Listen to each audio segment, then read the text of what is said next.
All praise to the Lord above me. I gotta give him all the praise. Okay, welcome to another video.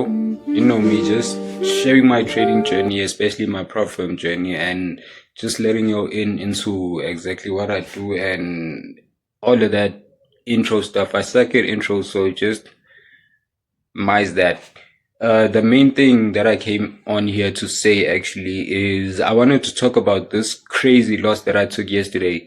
And it's a loss that is against my rules, and which is weird because my last video was actually about how staying consistent with your rules and stuff, and this is actually a part of staying consistent, is that sometimes you're gonna F up, and that's okay, and you need to learn how to not let the loss bleed into the next one. And I'm gonna explain 2 points actually about that, based on that loss that I took and what I learned from it and what it taught me. And it taught me two things actually.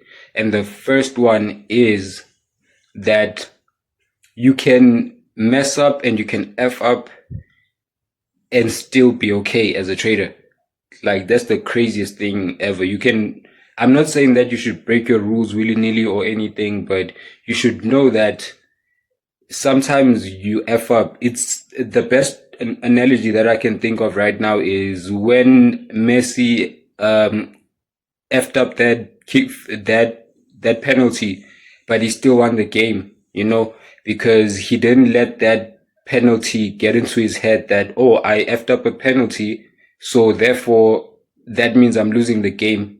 So he just stayed solid and then produced miracles. So that's the same thing with me. Like, usually when I would take these type of losses, I would actually just spiral down, and that would bleed into the next one, into the next day, and the next day. Then next thing I know, I don't even have an account to trade by the end of the week because I let one mistake bleed into the next trade and the next trade and the next trade. And that's something that I realized that I needed to fix.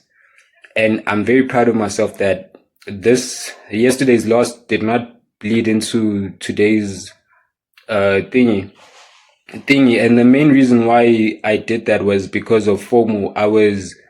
I knew that I had no business entering right before the news. I had no business entering right before the news. And I entered right before the news. The setup was valid, but it's that thing of like, what if it goes 10,000 pips in my direction? And I'm glad actually that it didn't go my direction, so that I can learn this lesson. Cause I would have done that the next time too if I didn't take that loss, to be honest. And then the second thing is that,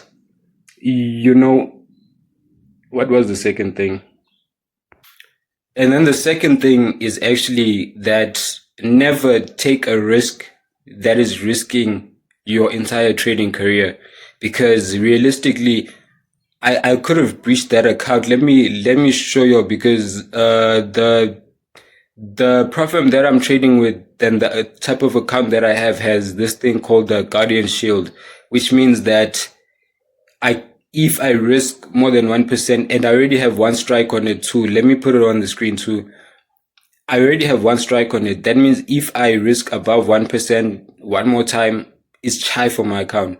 And I took that risk knowing that news you get slipped. I did the proper risk management, but you know that you get slipped, and I got slipped crazy, like 1.8%, and my risk was 0.5%.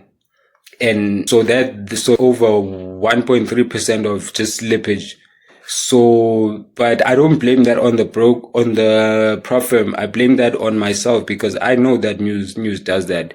And I've been trading long enough to know that. So the thing is, do not take any risk that is risking your account, because you never hear accountants saying that, oh, I'm actually going to just do this, or like surgeons or whatever career that people respect. You never hear them saying that, oh, I'm just going to F up this one surgery in hopes that I'm going to have a great career after that. So don't ever risk your entire trading career on one trade. which is exactly what I did. And I justified it like thinking, and when you are in these things, they seem so logical, bro. It felt so logical when I was in it. But I actually realized that now hindsight is 2020, and I can learn my lesson and not let it bleed into today. So anyways, man, thanks for listening.